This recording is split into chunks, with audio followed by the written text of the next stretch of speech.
सर्व शिवभक्तांचे स्वागत आहे नागेश्वर झुंगा या चॅनलवर। या व्हिडिओमध्ये आपल्याला बघायला भेटणार आहे गुरुवर्य राजशेखर शिवाचार्य महाराज यांचे भव्य आशीर्वचन।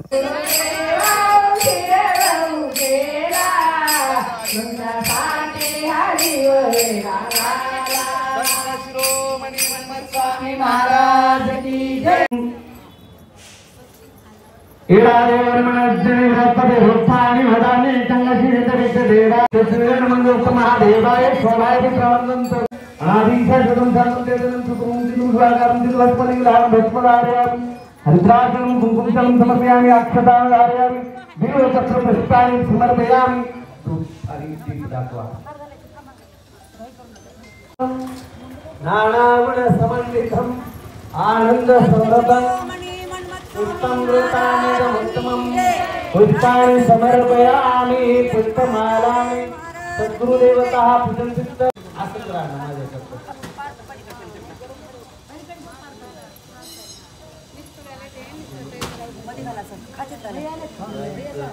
संत श्रोमणी मन्मथस्वामी महाराज की जय। सद्भोजातं प्रपद्यामि सद्भोजाताय वै नमः नमः। भवे भवे नाति भवे वस्मं भवाय नमः। ओम वामदेवाय नमः ज्येष्ठाय नमः श्रेष्ठाय नमः रुद्राय नमः कालाय नमः कलविकर्णाय नमः बलाय नमः बलविकर्णाय नमः बलप्रवचनाय नमः सर्वभूतधन्नाय नमः मनोन्मनाय नमः। ओम अगरबाद घरदा सर्व नमस्ते पंचब्रह्म मंत्रेण गुरुवार्य पूजनेन पूजनं च शिव समर्पयामि। ओम शांती शांती शांती। तुमचं आमचं सौभाग्य वारकरी संप्रदायामध्ये ज्या पद्धतीने सज्जन हो आमचे दुर्गा नागनाथ स्वामी आहेत, आमच्या दिंडीचे संयोजक गंगाधरप्पा बिरादार,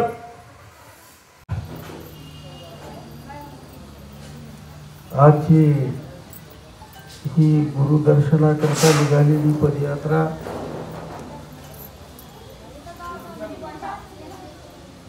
वास्तविक पाहिलं तर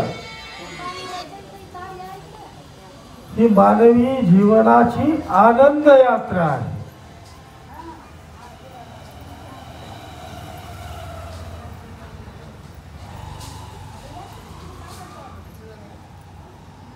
ज्याप्रमाणे गंगा हिमालयातून उगम होते,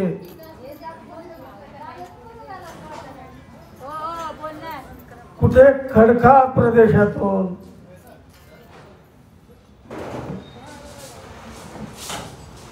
डोंगरावरून आपटत आपटत नदी नाले करत करत करत शेवटी सागराला प्राप्त होते, त्याप्रमाणे आनंददायी ही पदयात्रा आहे। खऱ्या अर्थानं मला कौतुक याचं वाटलं, 25 वर्षापूर्वी आमचे रतिकांत स्वामी हैबतपुरी वगैरे हे जे तोंडाचं मंडळ आहे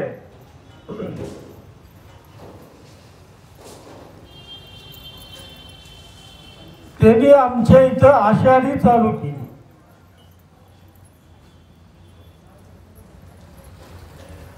पंचवीस वर्ष पूर्ण झाले।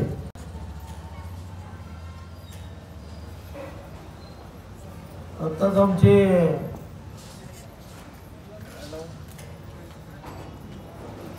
सांगत असताना भाषण करत असताना त्यांनी सांगितलं, भाग्य खरं आज उदगीरकरांचं उदयाला आलं खऱ्या अर्थानं।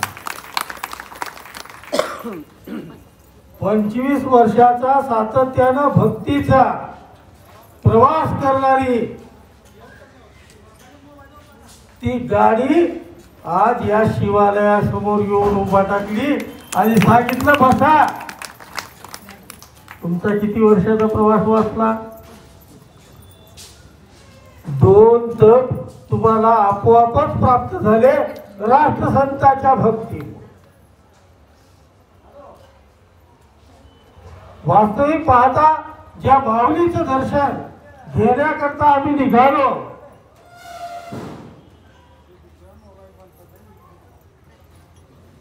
ती माऊली साधारण नाही. आमच्या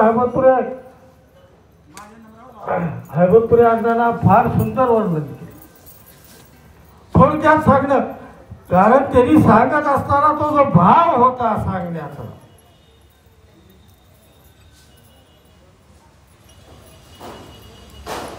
ती वास्तविक मूर्ती म्हणजे राष्ट्रसंत माऊलीची होती, ज्याची अनुभूती तुम्ही आम्ही सर्वांनी सहज घेतली. प्रसंग आठवतोय,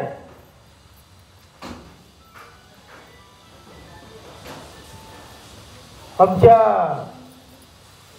माळाकोळीचे कीर्तनकार मारुती नळगे, मारुती नळगे. लॉकडाऊनचा काळ होता. भक्तिस्थळावर आप्पा विश्रांती करता आलेले होते. जिल्हा बंदी होती, कुणाला यायचा जायचा प्रवेश बंद होता. 6, 6:30, 7च्या अंदाजामध्ये आप्पाचं स्नान झालं, पूजा झाली आणि आप्पाने सांगितलं दरवाजा उघडा ठेवा. मी जरा वाचत बसणार आहे. त्या भक्तिस्थळावरच्या झोपाळ्यावर वाचत बसले.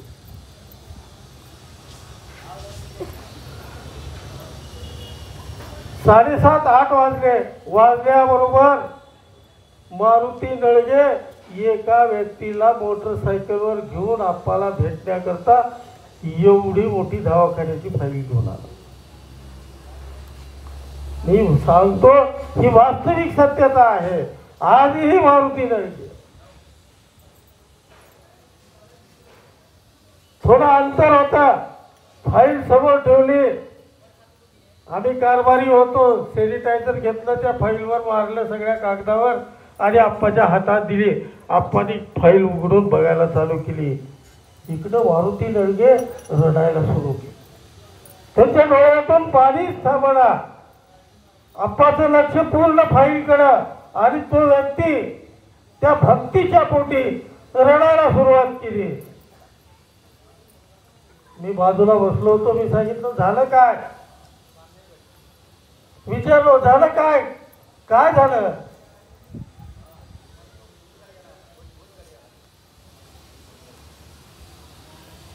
एक नाही, दोन नाही, एकदा दोनदा विचारल्यानंतर आप्पाचं लक्ष त्याच्याकडे गेलं.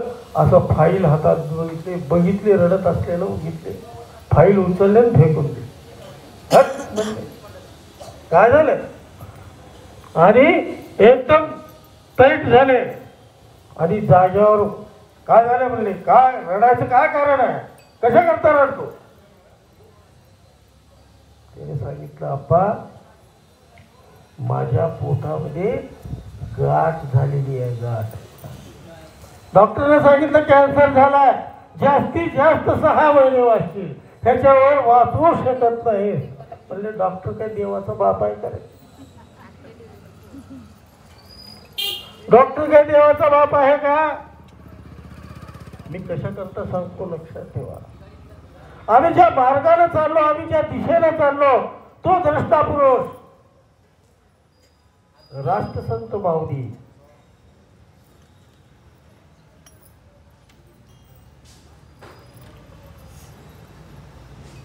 मला सांगितलं कागद घे, ते आणले ते कागदात.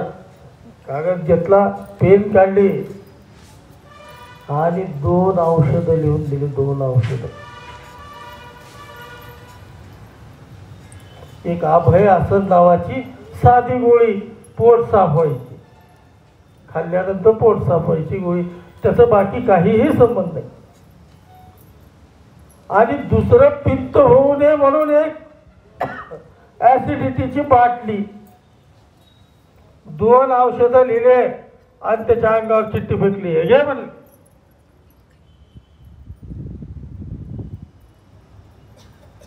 हे सगळे औषधं, सगळे डॉक्टर, सगळे कागद, सगळ्या फायली बाजूला टाकून दे म्हणले, आता गरज नाही.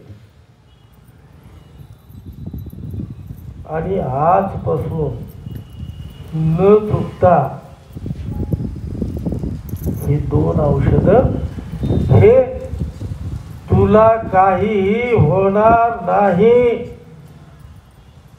म्हणल्याबरोबर रडणं बंद झालं. माणूस प्रसन्न झाला.